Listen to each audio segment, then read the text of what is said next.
Shalom jemaat yang dikasihi Tuhan, apa kabar saudara hari ini? Kita mengucap syukur kalau hari ini kita bisa kembali beribadah, memuji Tuhan, menyembah Tuhan, dan juga merenungkan firman Tuhan.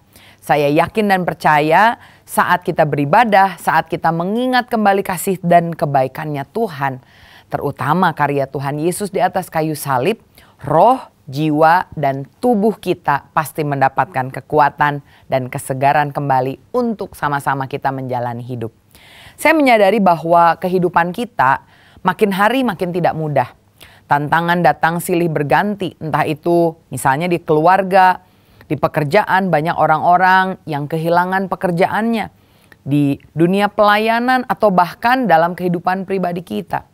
Tetapi satu hal yang menjadi penghiburan besar bagi kita, yaitu kalau kita mengetahui bahwa kita tidak pernah berjalan sendiri. Karena Allah yang kita sembah adalah Allah Immanuel, Allah yang selalu beserta dengan kita. Tetapi seringkali kita bertanya-tanya, bagaimana kita bisa sungguh-sungguh mengalami penyertaan Tuhan ya dalam hidup kita sehari-hari. Bagaimana ya kita bisa tahu bahwa Dia benar-benar hadir dan menuntun kita setiap hari? Nah, jawabannya terletak pada satu kebenaran firman Tuhan yang sangat penting yang akan kita renungkan hari ini. Bahwa Yesus bukan hanya mati untuk mengampuni dosa kita, tetapi Dia juga mempersiapkan kita untuk menjadi bait Roh Kudus, menjadi tempat tinggal Allah. Karena kita tahu ketika Yesus mati, Dia bangkit, Dia naik ke sorga, dan kemudian Dia mencurahkan Roh Kudus-Nya. Dan ketika kita sebagai orang-orang tebusan membuka hati kita untuk Roh Kudus tinggal di dalam hati kita, kita akan melihat bahwa Roh Kudus bisa bekerja, menuntun kita setiap hari. Hari ini saya mau mengajak saudara untuk kita bisa menjadi pribadi yang peka terhadap suara dan tuntunan Roh Kudus. Agar apa? Agar hidup kita ini bisa seturut selalu dengan rencana Tuhan, dan walaupun ada masalah dalam hidup kita, kita bisa menang, kita bisa kuat bersama dengan Tuhan setiap hari. Saya mau ajak saudara untuk membaca firman Tuhan dalam kitab 1 Yohanes pasalnya yang keempat dari perikop yang berjudul Roh Allah dan Roh Antikristus. Saya bacakan buat saudara dari ayat yang pertama. Saudara-saudaraku yang kekasih, janganlah percaya akan setiap roh, tetapi ujilah roh-roh itu, apakah mereka berasal dari Allah. Sebab banyak nabi-nabi palsu yang telah muncul dan pergi ke seluruh dunia. Ayat 2, demikianlah kita mengenal roh Allah. Setiap roh yang mengaku bahwa Yesus Kristus telah datang sebagai manusia berasal dari Allah. Dan setiap roh yang tidak mengaku Yesus tidak berasal dari Allah. Roh itu adalah roh antikristus, dan tentang dia kamu telah mendengar bahwa ia akan datang dan sekarang ia sudah ada di dalam dunia. Kamu berasal dari Allah, anak-anakku, dan kamu telah mengalahkan nabi-nabi palsu.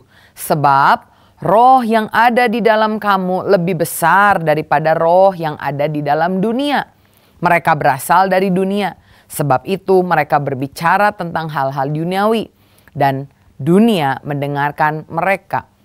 Kami berasal dari Allah. Barang siapa mengenal Allah, ia mendengar perkataan kami. Barang siapa tidak berasal dari Allah, ia tidak mendengarkan kami. Dan itulah tandanya roh kebenaran dan roh yang menyesatkan. Amin. Beberapa waktu yang lalu saya berkesempatan menemani suami dalam perjalanan pekerjaan ke Turki, ke kota Istanbul. Dan salah satu tempat yang kami kunjungi di sana adalah Istana Topkapi namanya. Ketika dia sedang bekerja, saat saya tidak ada ngapa-ngapain, saya pergi sendirian ke istana tersebut. Saya rencananya hanya melihat-lihat dan tentu banyak hal yang indah. Tetapi ketika saya jalan sendirian, saya tidak terlalu mengerti apa-apa. Saya melihat, oh ya ini bagus, oh ya ini keren, dan hanya sebatas itu saja.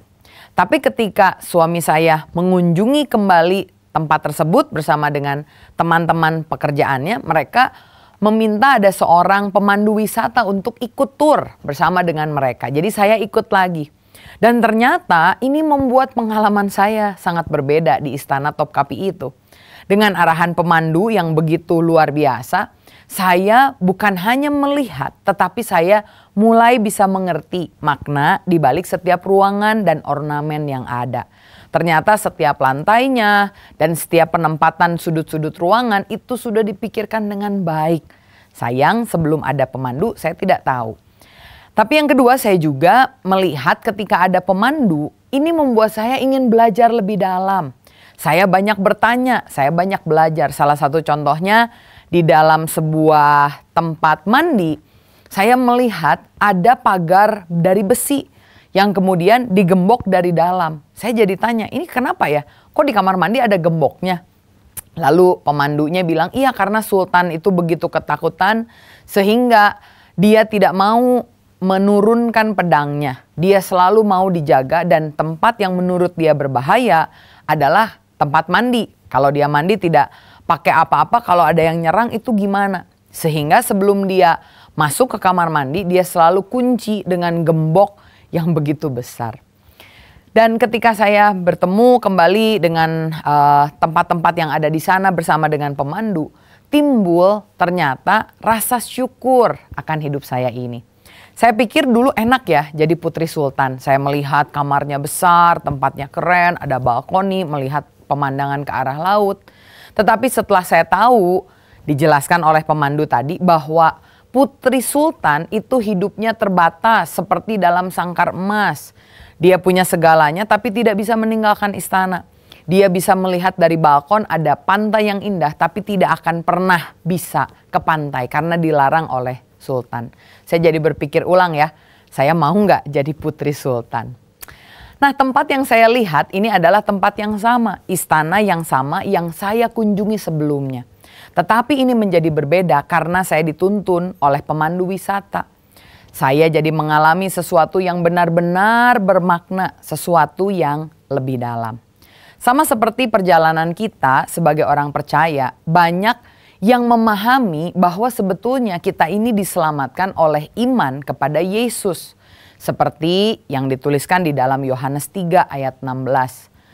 Siapa yang percaya kepada Anak Allah tidak akan binasa, melainkan beroleh hidup yang kekal.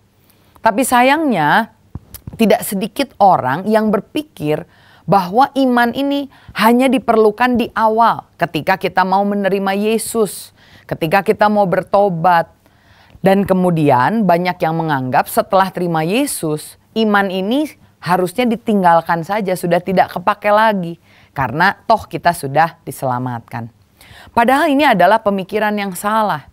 Iman ini dibutuhkan di dalam setiap perjalanan sepanjang hidup kita. Karena itu kita lihat dalam firman Tuhan jelas dikatakan bahwa orang benar akan hidup oleh iman. Jadi oleh iman kita hidup. Roma 1 ayat 17 bilang, sebab aku mempunyai keyakinan yang kokoh dalam Injil.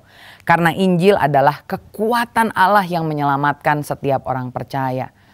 Dikatakan di sana sebab di dalamnya nyata kebenaran Allah yang bertolak dari iman dan memimpin kepada iman. Artinya imannya itu bukan hanya ditaruh di depan pintu, tetapi kita berjalan dari iman kepada iman. Karena orang benar akan hidup dipimpin oleh iman. Artinya sekali lagi, di dalam kehidupan kita setiap hari kita hidup harus dari iman kepada iman. Kita harus tumbuh di dalam kepercayaan kita. Dan inilah yang membuat pengalaman kita di dalam Kristus menjadi berbeda. Kita jadi bisa melihat sesuatu dengan lebih mendalam.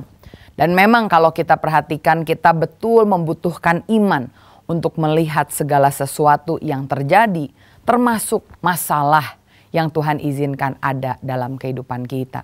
Karena dengan iman kita dipanggil untuk terus percaya kepada Tuhan Yesus dalam setiap langkah apapun kondisinya. Dan tentu untuk bertumbuh dalam iman ini tidak mudah ya. Karena itu kita tidak bisa mengandalkan diri sendiri. Ketika kita dapat masalah seringkali iman kita menjadi ciut. Ketika kita punya masalah kita seringkali overthinking, tidak bisa tidur. Mengandalkan kemampuan sendiri atau bahkan menjadi kecewa karena orang lain tidak bisa menolong kita. Tapi ketika kita mengandalkan Tuhan, maka iman tersebut bisa Tuhan pimpin dari iman kepada iman. Inilah mengapa kita membutuhkan penolong. Penolong yaitu Allah sendiri yang dicurahkan, dijanjikan oleh Yesus yang akan menuntun hidup kita. Namanya kita kenal dengan Roh Kudus. Yohanes 14 ayat 16 sampai 17 berkata demikian. Aku akan minta kepada Bapa dan ia akan memberikan kepadamu seorang penolong yang lain, supaya ia menyertai kamu selama-lamanya, yaitu Roh kebenaran, Roh Kudus. Dalam bahasa Yunaninya ini disebut sebagai Parakletos. Artinya orang yang dikirim untuk menolong dan berjalan bersama-sama dengan orang lain. Dia adalah penolong yang setia, selalu menyertai, selalu menuntun, selalu menguatkan kita.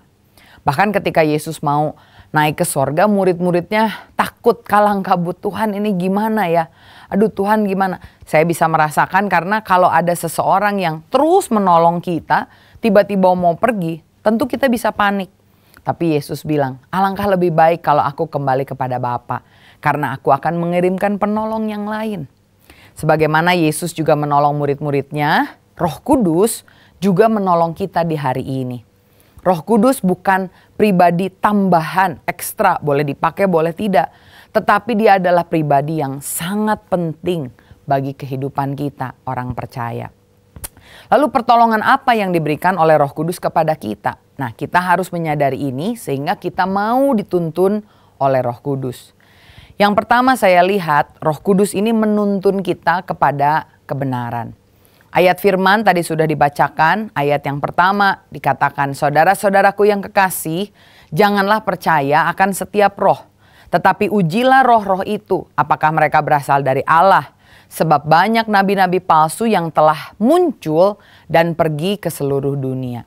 Dikatakan juga kamu berasal dari Allah, anak-anakku, dan kamu telah mengalahkan nabi-nabi palsu. Sebab itu roh yang ada di dalam kamu lebih besar daripada roh yang ada di dalam dunia. Ada seorang yang diminta oleh ibunya membeli deterjen. Tapi karena sudah terbiasa membantu, anak ini sudah tahu pasti deterjen mana yang ibunya inginkan.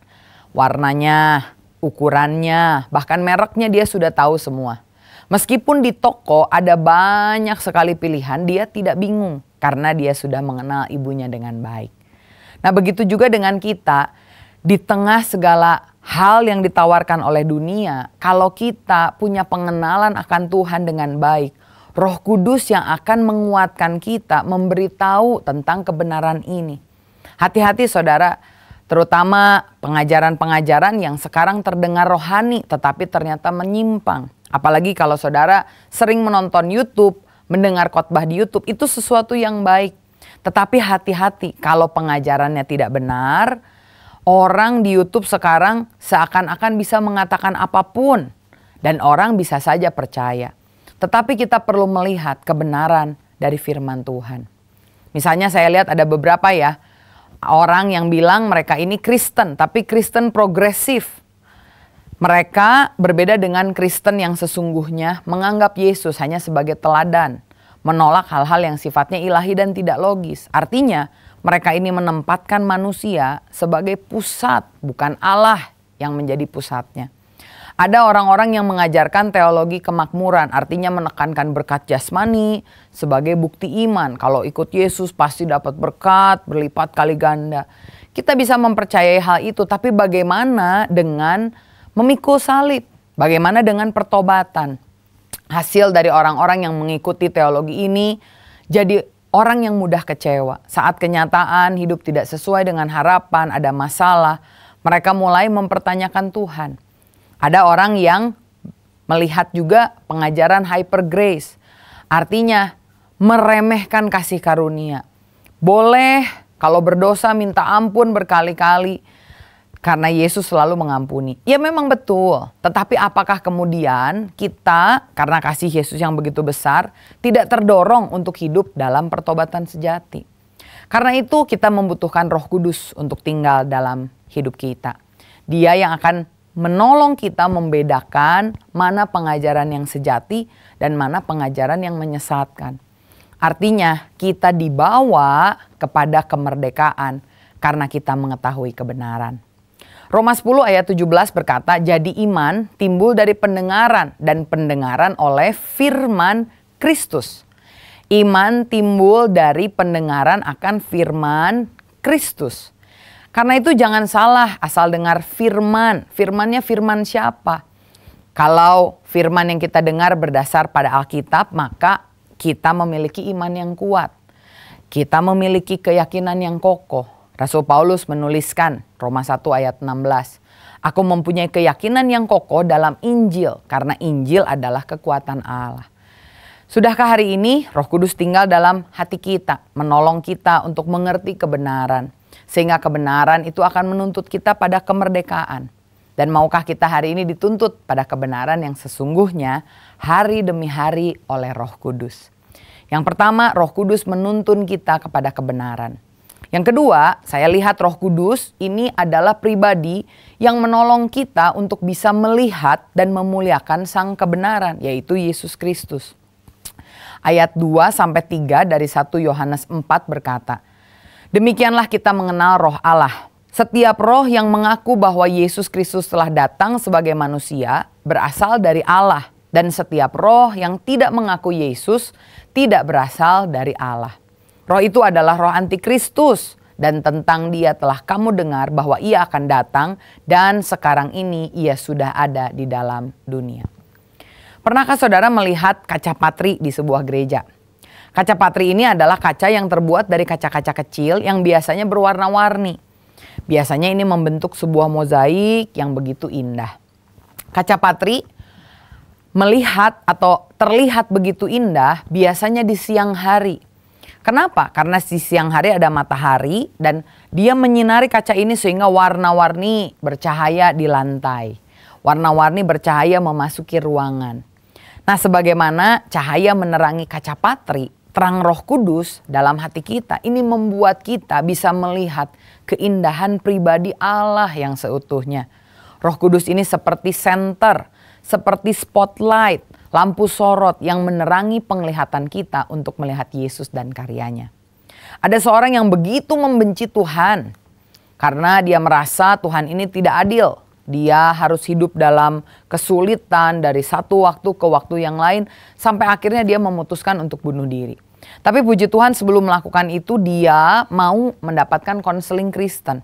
Dan di dalam konseling itu dia diajak bicara, kemudian didoakan, dan ternyata Roh Kudus bekerja dengan luar biasa. Dia dimampukan untuk melihat karya Tuhan dalam keadaan hidupnya yang meskipun dia rasa begitu pahit, dia bisa melihat bahwa ketika orang tuanya bercerai saat dia masih kecil, ternyata ada tante yang baik yang mengambil dia, membimbing dia, menolong dia. Dia jadi melihat, oh ternyata Tuhan tidak lepas tangan ya. Ketika dia mau kuliah, memang tidak ada uang. Tetapi tiba-tiba dia dapat pekerjaan yang baik. Pekerjaan yang mungkin tidak memberikan penghasilan yang segudang. Tetapi cukup untuk membuat dia bisa bertahan. Untuk dia bisa berkarya. Dan dia lihat, iya ya, di dalam masa ekonomi yang sulit ini saya nggak punya ijazah tapi saya dapat pekerjaan loh. Wah, itu adalah karya Tuhan. Dia juga ingat ketika akhirnya dia merantau, dia menemukan orang-orang yang menolong dia. Bahkan ketika dia mau bunuh diri sekalipun dia bisa bertemu dengan konselornya. Di sini dia melihat Allah. Dan tentu saya lihat ini adalah karya Roh Kudus. Dunia saya lihat berusaha untuk menutup mata rohani kita. Dengan kesedihan, dengan keputusasaan, kekecewaan, keraguan. Tetapi ketika kita menyerahkan diri kepada Yesus, Roh Kudus dicurahkan dalam hati kita. Roh Kudus membukakan mata rohani kita. Ketika kita merendahkan hati kita, kita dimampukan untuk bisa melihat sang kebenaran, yaitu Yesus yang berkarya dalam hidup kita. Hari ini sudahkah Anda mengizinkan Roh Kudus untuk menolongmu agar melihat Yesus dalam setiap langkah? Saya rindu apapun yang saudara alami, saat ini Roh Kudus bekerja dalam hatimu, mengingatkan engkau, membuat engkau sadar betapa Tuhan Yesus mengasihimu. Buktinya pada hari ini kalau saudara mendengarkan pesan ini adalah bentuk dari kasih Tuhan kepada saudara. Dia mau menyapa saudara, mengatakan bahwa aku mengasihimu. Mari kita lihat Yesus sang kebenaran lebih daripada masalahmu. Dan mintalah Roh Kudus untuk bisa menolong kita melakukannya. Yang ketiga, saya lihat Roh Kudus bukan hanya membimbing pada kebenaran, menyinari sang kebenaran, tapi yang ketiga, Roh Kudus juga membimbing hidup kita untuk berjalan dalam kebenaran. Ayat yang kelima, 1 Yohanes 4 tadi berkata, mereka berasal dari dunia, sebab itu mereka berbicara tentang hal-hal duniawi dan dunia mendengarkan mereka. Kami berasal dari Allah. Barang siapa mengenal Allah, ia mendengarkan kami. Barang siapa tidak berasal dari Allah, ia tidak mendengarkan kami. Itulah tandanya roh kebenaran dan roh yang menyesatkan. Saya melihat ada dua peran Roh Kudus dalam kehidupan seseorang. Yang pertama, orang yang menerima Roh Kudus ini dimampukan untuk menjadikan Yesus sebagai juru selamat atas hidupnya. Dosa-dosanya diingatkan dan dia melihat dia membutuhkan seseorang penyelamat untuk dia bisa bertobat, dan lewat kepercayaan kepada Yesus kita menjadikan Yesus sebagai juru selamat. Tapi yang kedua, saya melihat ada orang yang bukan hanya menerima Roh Kudus tetapi mengizinkan hidupnya dipimpin oleh Roh Kudus. Artinya Roh Kudus memampukan mereka untuk menjadikan Yesus bukan hanya sebagai juru selamat tetapi menjadi Tuan dalam kehidupan kita. Tuan ini artinya pengusaha atau penguasa. Tuan ini artinya di mana kita harus mempertanggungjawabkan apa yang kita lakukan kepada dirinya. Dalam bahasa Yunani, kata Tuan, Lord, ini juga dipakai untuk mendeskripsikan kata Tuhan. Karena itu kita perlu tidak hanya menjadikan Yesus sebagai juru selamat, tetapi menjadikan Yesus sebagai Tuhan. Apa bedanya? Ketika menerima Roh Kudus, ini hubungan kita kalau hanya menjadikan Yesus sebagai juru selamat dan bukan Tuhan, Roh Kudus itu seperti teman serumah. Artinya Roh Kudus itu ada tapi tidak diizinkan untuk berkuasa sepenuhnya. Dia hanya sesama penghuni. Contoh kalau misalkan kita ngekos, ada teman kos kita, dia tidak suka duren. Bagi kita biar aja kan kita sama-sama bayar di tempat ini. Dia nggak suka, saya suka, ya udah saya buka aja durennya. Nggak peduli sama teman kos kita. Sama seperti kalau kita punya mobil, ada teman yang nebeng, ikut jadi penumpang. Dia mau ngomong, berhenti dulu di kanan, berhenti dulu di kiri. Sebetulnya dia mau ngomong apapun karena kita yang nyetir, tidak terlalu peduli. Tetapi beda kalau kita menjadikan Yesus tidak hanya sebagai juru selamat tetapi sebagai Tuhan. Artinya kita mengizinkan Roh Kudus memimpin hidup kita. Roh Kudus itu tidak lagi menjadi teman serumah tetapi menjadi tuan rumah. Artinya dia berkuasa dan dia mampu untuk mengatur kehidupan kita. Kalau tuan rumah, saudara bertamu sama tuan rumah itu, dia tidak suka duren. Atau saudara menginap di rumah orang dan tuan rumahnya tidak suka duren. Tentu kita tidak akan berani ya bawa duren. Jangankan bawa, berpikir untuk membawa pun tidak akan berani. Kurang ajar itu namanya. Sama kalau kita naik mobil, ketika kita mengizinkan teman kita yang nyetir, kita yang numpang, maka apapun yang dia putuskan ya kita ikut. Kalau dia bilang ke kanan ya kita ke kanan, kalau ke kiri ya ke kiri. Seperti supir gitu ya, kita mau kemana ya kalau kita jadi supirnya kita ikut apa yang diperintahkan. Nah ini seperti orang yang dipimpin Roh Kudus. Roh Kudus yang menjadi pengemudi. Dia yang mengarahkan dan kita yang diarahkan. Kalau saya lihat firman Tuhan ayat 16-17 lalu disambung 24-25. Ini jadi begitu jelas bagaimana orang yang hidup menurut daging atau hidup menurut roh.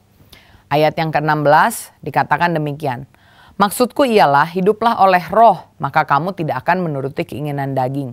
Sebab keinginan daging berlawanan dengan keinginan roh dan keinginan roh berlawanan dengan keinginan daging karena keduanya bertentangan.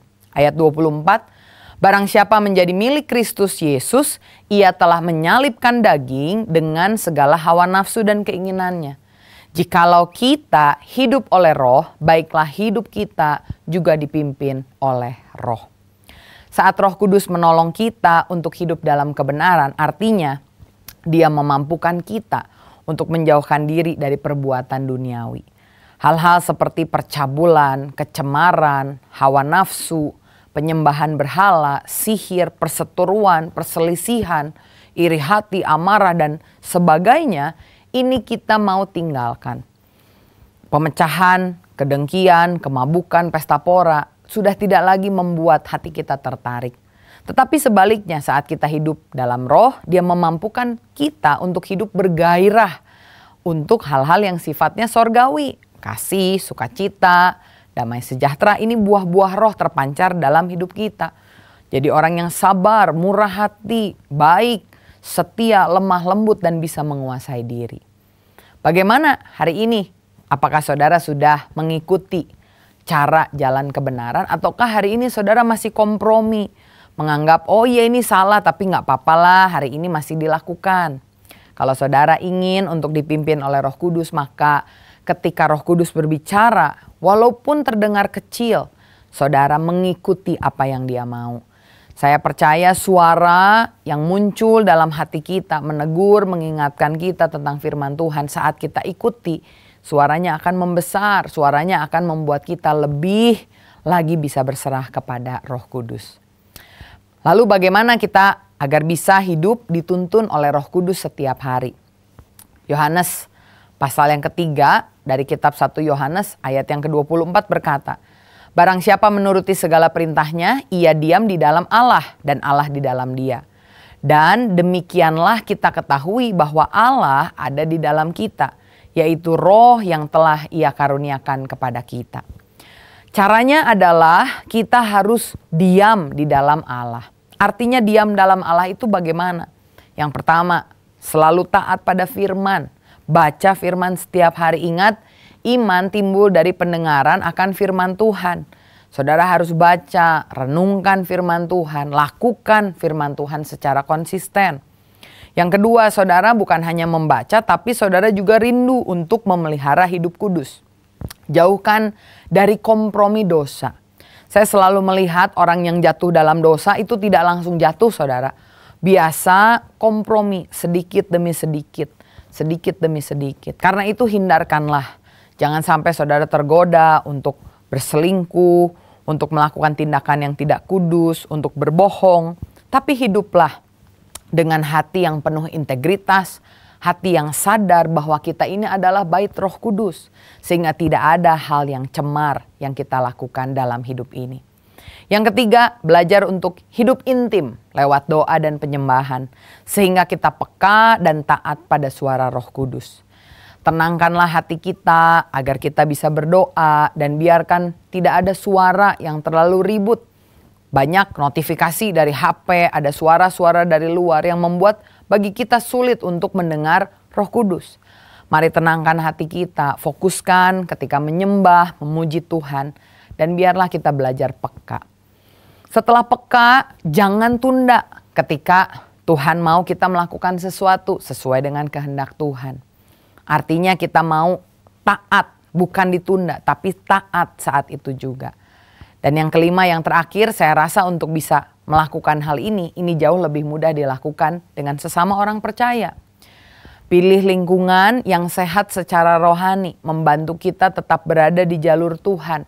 Saling menguatkan satu dengan yang lain dengan iman. Kalau saudara ada di rumah, engkau ajak istri suamimu untuk saling membangun di dalam iman. Jangan suami istri itu nggak saling ngobrol satu dengan yang lain. Kalau saudara punya anak, bangkitkan mesbah keluarga bersama-sama. Sehingga benar bukan hanya saudara yang dipimpin Tuhan, suamimu dipimpin Tuhan, anak-anakmu dipimpin Tuhan. Sehingga satu keluarga kita tinggal di dalam Tuhan. Stay on God's road. Dan saya percaya kalau kita seperti bawa mobil ada di jalan protokol, nanti ada rambu-rambu yang diberikan kepada kita, mengarahkan jalan kita. Karena itu stay on His road, tinggal dalam jalannya. Dan lihat ada rambu-rambu berupa dorongan Roh Kudus yang Tuhan berikan kepada kita. Sehingga kita yakin benar bahwa Roh Kudus ada dan Dia rindu menuntun kita setiap hari. Amin. Kiranya firman ini bukan hanya menjadi informasi, tetapi membawa impartasi sehingga saudara rindu untuk bisa hidup dituntun oleh Roh Kudus setiap hari. Mari kita tundukkan kepala, kita berdoa. Bapa, kami mengucap syukur hari ini kalau kami disadarkan dalam setiap pergumulan kami Tuhan, kami tidak pernah ditinggal sendirian. Kami masih punya Tuhan. Kami ada sebagaimana kami ada karena pertolongan-Mu. Hari ini Tuhan, tolonglah kami untuk menyadari bahwa Allah Immanuel yang menyertai kita, rindu untuk tinggal dalam hati kita. Jadikanlah Tuhan kami bait Roh Kudus-Mu, sehingga Roh Kudus-Mu bisa dicurahkan dalam hati kami. Kami bisa peka untuk mendengar setiap tuntunannya. Dan biarlah hati kami bergairah Tuhan melakukan apa yang Kau mau, sehingga kami lihat kemuliaan demi kemuliaan yang membawa kami dari iman kepada iman semakin kuat. Kami persembahkan kepada Tuhan. Berkatilah semua anak-anak-Mu yang ada di tempat ini, terutama ketika yang sedang mengalami masalah. Biarkan Roh Kudus berbicara, memberikan hikmat, menolong, menyertai, sehingga kami melihat dalam segala perkara Tuhan Yesus, Tuhan yang baik, dalam segala perkara Allah yang kami sembah dapat diandalkan.